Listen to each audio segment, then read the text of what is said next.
Muy buenas noches, señoras y señores. Muchísimas gracias por estar aquí acompañándonos en una temporada más del Toro por los Cuernos. Creo que vamos ya por la 7ª. Y bueno, para mí es un orgullo enorme y una satisfacción el haber aprendido durante estos 7 años tanto de todas las personas que han estado aquí sentadas como invitados nuestros. Porque desde luego todas han aportado, no se pueden imaginar ustedes cuánto a este programa, a la ciudad y bueno, a mi persona, por supuesto. Si no sé más es porque soy lo suficientemente zote como para no haber aprendido todo lo suficiente, porque desde luego si no tendría, bueno, sería casi sabia, pero no lo soy. Bien, nueva temporada y además con un problema tremendo encima de la mesa. En este momento es el mayor desafío que ha vivido la democracia española desde que somos una última democracia, la democracia de estos últimos 30 y tantos, 40 años. Pues el gran desafío está encima de la mesa, lo están retransmitiendo todas las televisiones. El desafío del gobierno catalán al Estado. Podemos hablar de golpe de Estado tranquilísimamente y podemos hablar sobre todo de sedición. ¿Qué es lo que va a hacer el gobierno? Bueno, no lo sabemos. Yo hoy por la mañana oía precisamente en la sesión de control del Parlamento a Mariano Rajoy y ante, un poco disculpándose por los que les consideran que es un inmovilista y que no está haciendo todo lo que debe, él decía que bueno, tampoco está mal ser inmovilista, sobre todo cuando no se sabe mucho qué hacer, no vaya a ser el demonio que uno se mueva y vaya para otro lado. A mí esto me preocupó porque me hizo el efecto de que vamos, como siempre, tarde, mal, arrastro y veremos a ver qué consecuencias tenemos.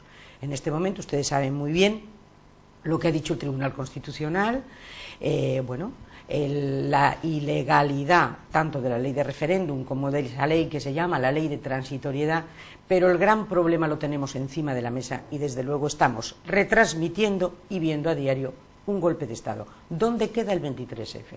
A mi juicio el 23F es una milonga al lado de lo que aquí se vive.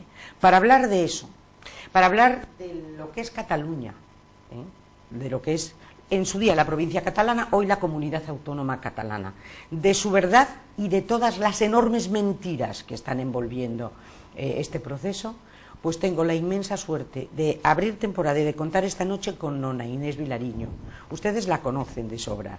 Nona Inés es profesora, Nona Inés es diputada constituyente, Nona Inés es política y sobre todo tiene unas profundas raíces con Cataluña y adora Cataluña. Nona, muy buenas noches. Buenas noches, Pepa, y buenas noches a todos los espectadores. La que me considero una privilegiada soy yo y la que tengo que agradecer a esta casa y a ti muy personalmente, que te considero mi amiga, que me deis la oportunidad que no todo el mundo tiene de dirigirse a través de esta extraordinaria pantalla a tantos ferrolanos que la ven, unos para estar de acuerdo y otros para discrepar. No quiero que entiendan mis palabras como que todos los que nos ven van a estar de acuerdo con nosotras, tanto contigo como conmigo, ¿no? Pero lo agradezco mucho y muy especialmente a los amigos y a las amigas, que las hay, porque yo no digo que todos piensen igual, que siempre me anima muchísimo, dicen que hacemos una buena pareja.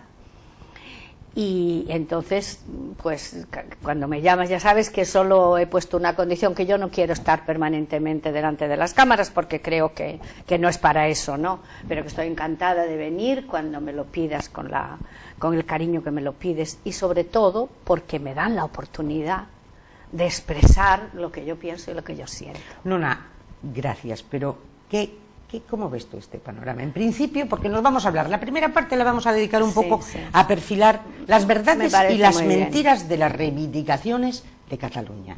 Más que de Cataluña, del gobierno catalán.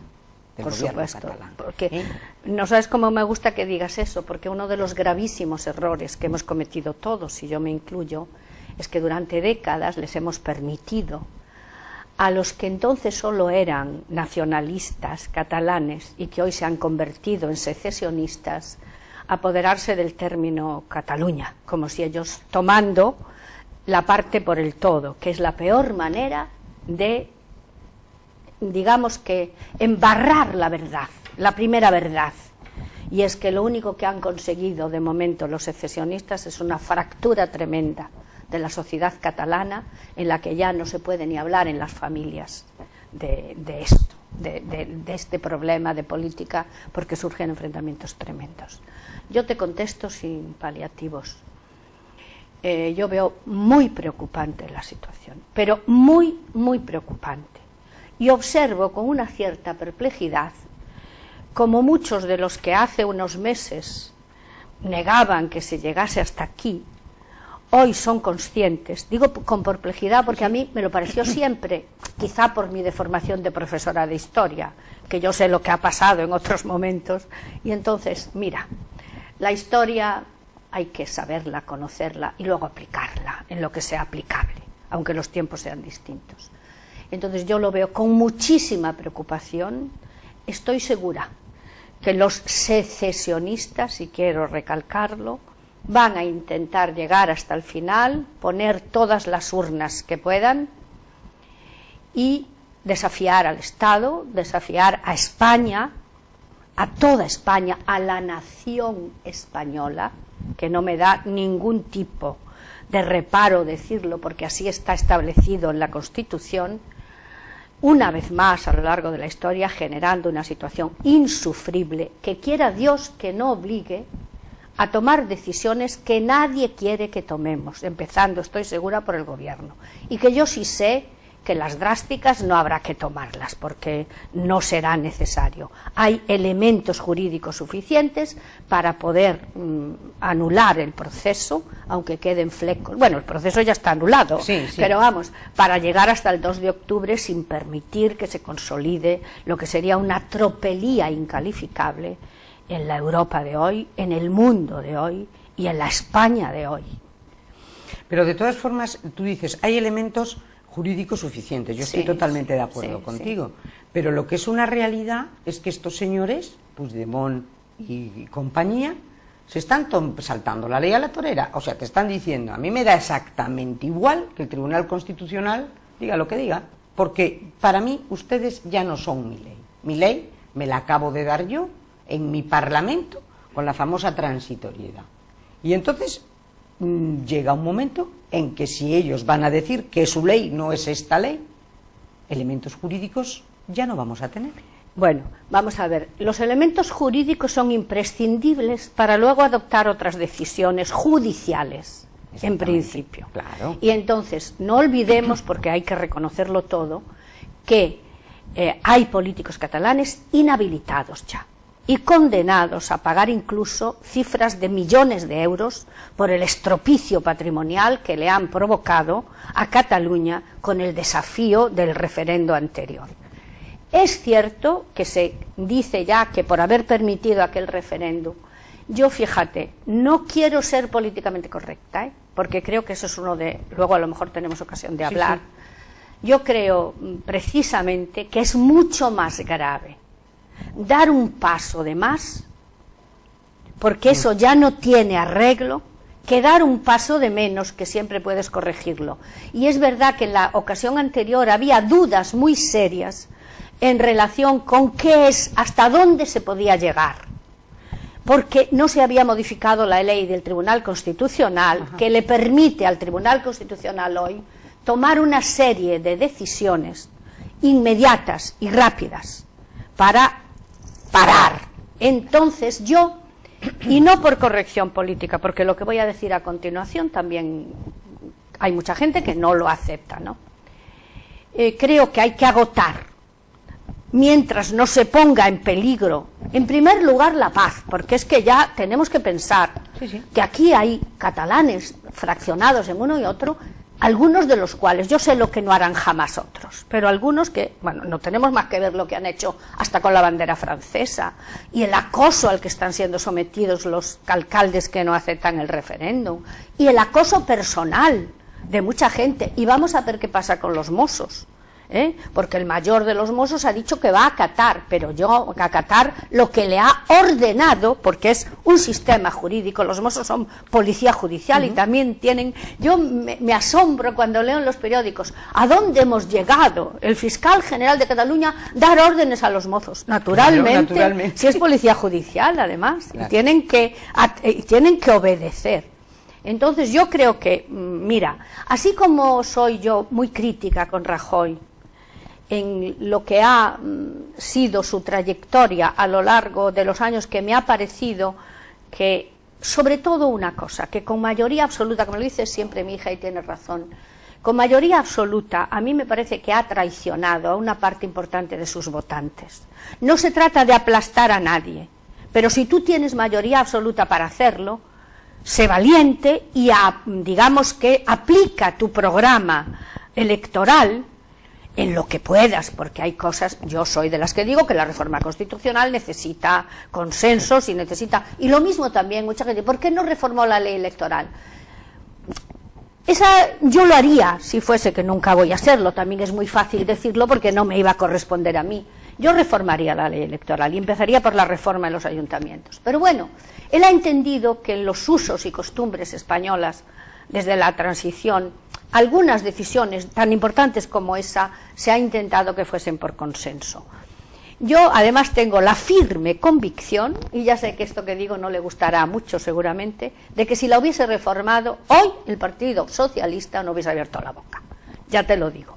No hubiese abierto la boca si la hubiese reformado en el sentido de que no tuviésemos que depender de que haya pluralidad, que haya presencia de... Bueno, faltaría más, aunque hay países que con el sistema político que tienen no ocurre eso, pero hay que introducir las suficientes reformas para que nunca el Parlamento pueda ser el refugio de minorías nada significativas que bloquean por la falta de coraje de las mayorías. Claro. Cuestiones que han sido aprobadas por una gran parte del Pero pueblo. tú sabes, Nona, que en esa especie de proyecto que luego no se llevó a cabo de reforma constitucional, ellos de lo que sí estaban hablando, digo el Partido Popular, de lo que estaban hablando era de un poco introducir el que ganara la lista más votada, que fuera la que tuviera una cierta preeminencia en todo este sistema, pero nunca habló de lo que estás hablando tú, que para mí es la clave la clave del sistema. Es decir, ¿cómo es posible que, según nuestro sistema electoral, tanto los vascos como los catalanes, que son los que tienen en su ADN destrozar a España, destrozar a la nación vascos española... y catalanes no, Gobiernos. Los PNV secesionistas vascos y catalanes. De acuerdo, bueno, pero date cuenta que antes era Convergencia, era un Jordi Pujol, y fue Arzallus y el PNV. Entonces, Jordi Pujol era el de tranquilo Jordi, tranquilo. Y Jordi Pujol era el que luego enseñaba a hablar en la intimidad a José María Aznar, que ahora está dando unas lecciones intolerables cuando en su momento les dio la luna al amigo Jordi por poder gobernar con ellos. ¿Dónde está el problema? El problema está en que de eso no se habló para la reforma constitucional y que ellos están ponderados porque tienen muchos más votos que los que les corresponden en su circunscripción. Ese toro no lo ha querido coger nadie y ahí arranca el problema. ¿Cómo vamos? Y ahí arranca el problema de por qué se les ha dado la luna, sobre todo a los gobiernos de Convergencia y Unión, cuando eran unos gobiernos absolutamente podridos. Sí, pero en este caso Jordi Pujol está metido en solfa. El 3%, lo que todos sabíamos. Nadie ha cogido ese toro y su irresponsabilidad de no haberlo cogido nos ha conducido, desgraciadamente, a este panorama. ¿O no lo ves así? Sí, yo sobre la reforma electoral, que sería monográfico, tengo mi propia opinión y cuando quieras podemos hablar de eso porque es un tema que interesa mucho. Yo, claro que hay que reformar la Constitución porque lo único que dice la Constitución, bueno, matiza otras cosas, pero es que el sistema electoral será proporcional y que la circunscripción electoral es la provincia. Bien. Entonces, yo no estoy del todo en contra de que haya una cierta proporcionalidad. Yo creo que el Parlamento español también estaría cojo si no tuviesen representación algunas minorías que tienen, pues a lo mejor una fuerte implantación territorial o que tienen, pues digamos que votos suficientes como para merecer algunos escaños en el Parlamento. Otra cuestión es la formación de gobierno y otra cuestión es que, como ocurre en países con democracias consolidadas absolutamente y tan avanzadas o más que la nuestra, hay medidas correctoras para que no se produzca ese bloqueo que tienden las minorías. Tanto el sistema de Inglaterra, es decir, del Reino Unido, como el francés es en segunda vuelta, el balotage, pero es que el inglés ya automáticamente quedan fuera de escena. Todos los que haya, solo sale elegido en cada distrito un diputado, con lo cual pues pasan cosas como que a veces quien gobierna ni siquiera tiene la mayoría de votos. Por tanto, eso habría que matizarlo, pero yo creo que hay una cosa que me gustaría pararme, muy interesante de lo que has dicho. Mientras todos los partidos políticos, no puedo hablar de la UCD porque ya no existe, pero si existiese también tendría que hacerlo, mientras los partidos políticos no sean conscientes de que a lo largo de la transición se han hecho muchísimas cosas bien, pero también se han cometido errores muy graves, de bulto además. El primero de todos ellos, haber transferido absolutamente la educación, por ejemplo. Por ejemplo, a mí me hace mucha gracia, y estamos haciéndolo al revés, pero bueno, da igual. Haciéndolo, pero muy bien. A mí me hace mucha gracia cuando se habla de que el gobierno ha fabricado independentistas. No, mire usted, el tiempo yo seguramente no lo veré. Pero como aquí no se corrijan algunas cosas, esta generación es minoritario, el secesionismo, bastante minoritario. Pero no se olviden que la permanente presencia de niños en todas las manifestaciones independentistas e incluso en la televisión catalana, hablando de que España nos roba y hablando de la intemerata de cosas, es la garantía, ellos lo señalan así con toda la intención política, de las que generaciones venideras vendrán formadas ya en una escuela excluyente, en una escuela en la que se dan consignas políticas que no digo que todos los docentes acepten, no lo sé. Me decías que tengo vinculaciones con Cataluña, tanto y tanto, tengo 3 nietos catalanes. Mi hija ha vivido la promoción profesional de su marido, espléndida, en Cataluña. Y ha vivido unos años, en lo personal, muy positivos, y desde luego tengo un cariño muy especial por ese territorio de progreso, en el que realmente habría muchas cosas de las que tendríamos que aprender, no se nos puede negar eso. Además, hoy Cataluña es una amalgama de gentes venidas de todos los lugares de España y de algunos otros del mundo, que no se merece que la quieran llevar al medievo, y por eso digo que no había que haber transferido la educación como se transfirió. No había que haberlo hecho. Y desde luego que no se diga que fue Suárez, porque no fue, no lo fue, no lo fue. Tanto PSOE como PP son responsables de esa transferencia. Y claro, yo también lo sé, es dificilísimo recoger el agua derramada cuando han pasado tanto tiempo. Pero si tuviésemos coraje, si tuviesen coraje algunos dirigentes políticos, habría que garantizar de verdad,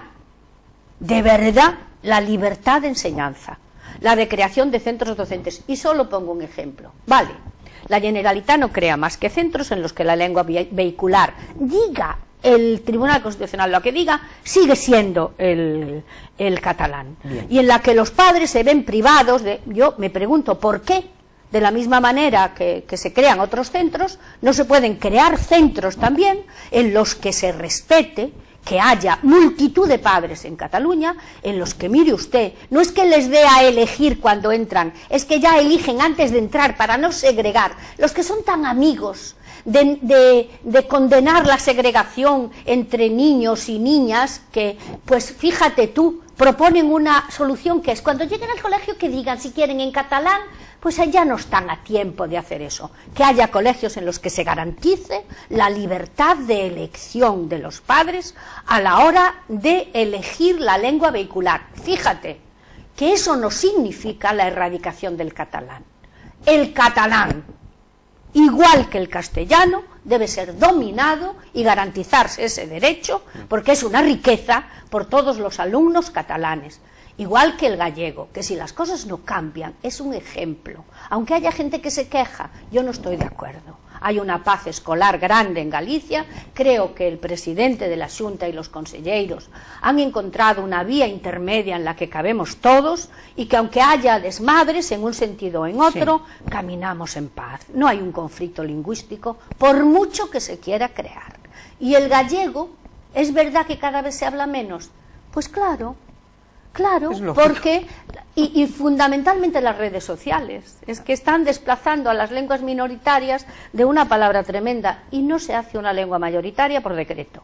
Pero tú estabas diciendo, Nona, que efectivamente... Que y te pongo, perdona, te pongo ese ejemplo como te podría poner otros. Sí, pero tú me decías que en Cataluña precisamente hablabas de las sentencias del Tribunal Supremo, del Tribunal Constitucional, que han dicho desde hace tiempo que se tiene que respetar el español, hablar la lengua española. Y tú sabes perfectamente que no se habla. Por eso, no se toma ninguna medida. Nadie toma medidas. ¿Podría tomarlas el Ministerio? ¿Tiene elementos para corregir esto? Sí que los tiene. Lo que pasa es que, y vamos a eso, no tan fáciles como la gente cree. Porque, repito, a mí me resulta muy fácil hablar aquí, a lo mejor hay mucha gente que le encanta lo que estoy diciendo y otra dirá, claro, está hablando ahí, que ella no tiene ninguna responsabilidad. A mí me gusta ser ponderada, aunque eso no conlleve ser políticamente correcta, no tiene por qué ser igual, ¿eh? Yo creo que efectivamente lo que ha faltado en Cataluña es una presencia de las instituciones del Estado en las que se contrarrestase esa labor de zapa en los centros educativos y en las que funcionase un elemento esencial que es la alta inspección, prácticamente y la homologación de títulos. Eso existe oficialmente. Pero que ni se está ni se la espera.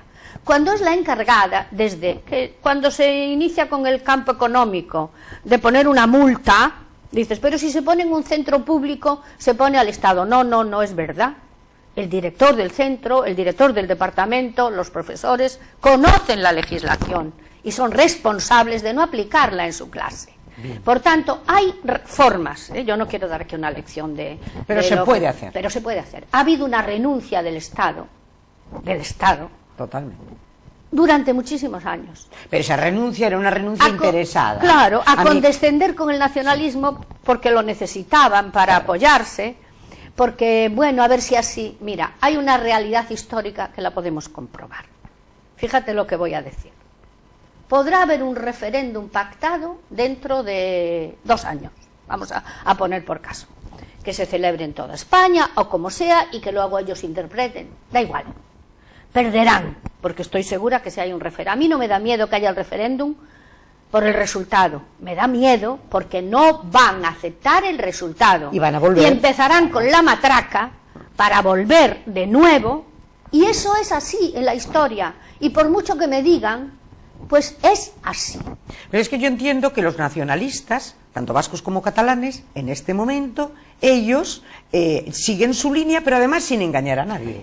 La han seguido desde el principio. Pero mira, que no la han seguido, la responsabilidad enorme es de los 2 grandes partidos que han gobernado España. Y más el PP.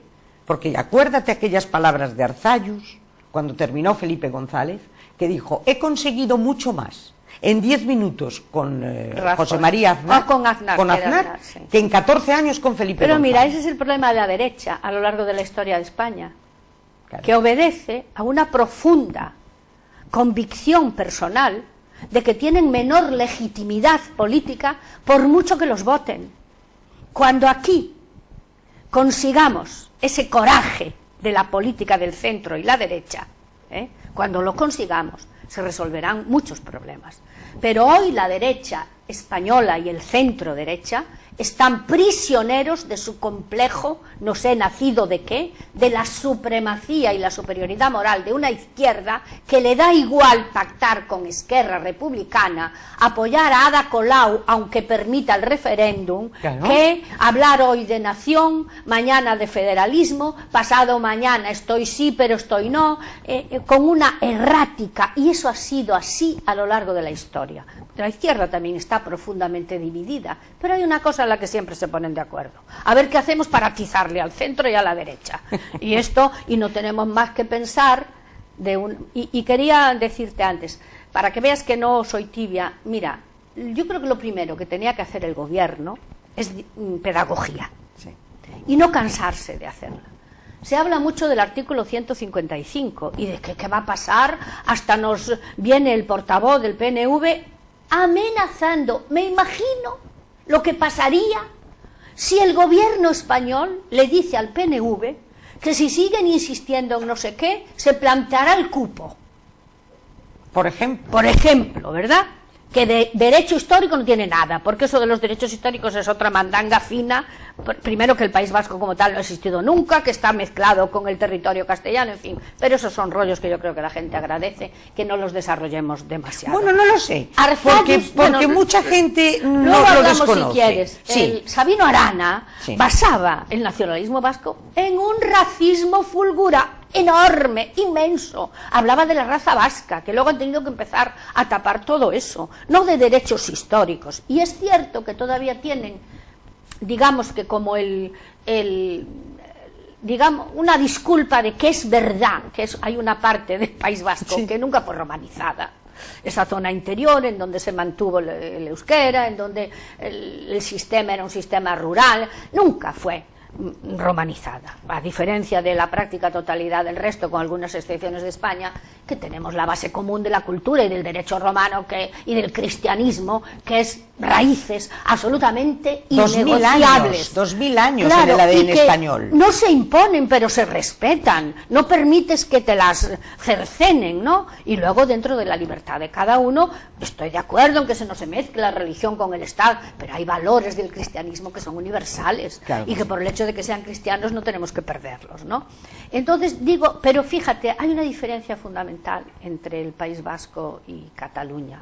Hoy por hoy, que yo no quiero decir que mañana sea de otra manera. Partiendo de la base de que ETA, o de que el PNV fue tibio con ETA, sí, pero nunca,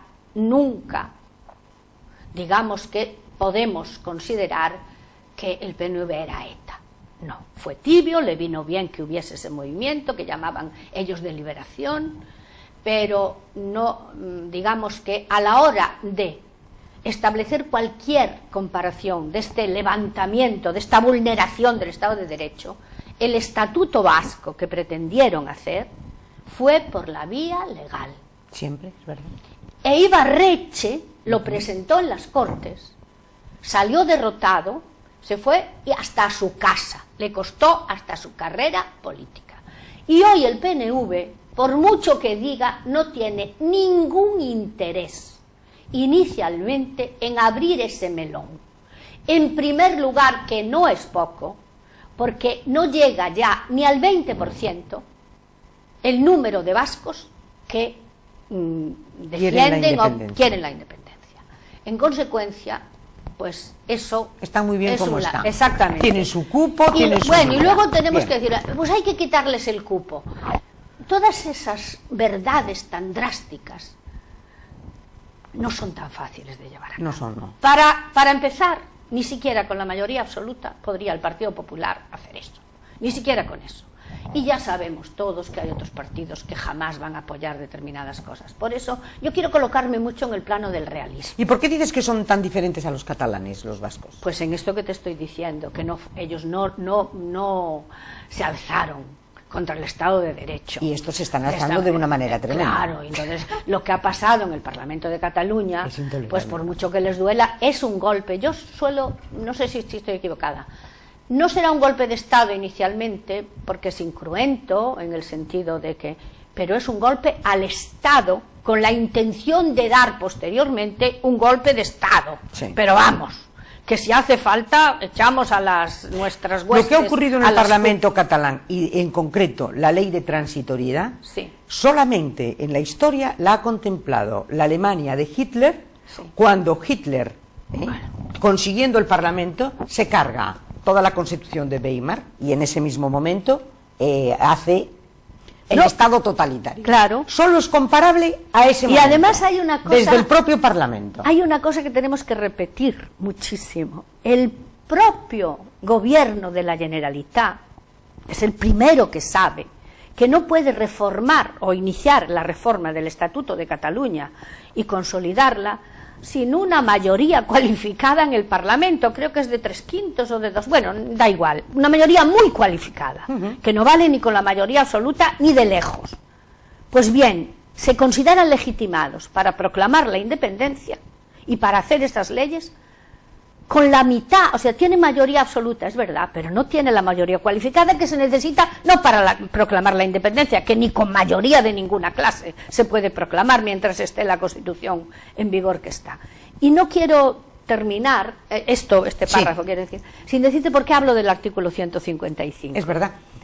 Hay que hacer pedagogía, y la señora Sáenz de Santa María, por ejemplo, que es una mujer que habla muy bien y que tiene una formación jurídica extraordinaria, tendría que explicar con más detenimiento ¿qué es el y 155? decir claramente que entre todas las armas incruentas, entre todos los recursos que se pueden utilizar, no pasa nada porque se utilice el artículo 155, que, señores y señoras, no quiere decir suspender la autonomía, no lo dice en ningún sitio.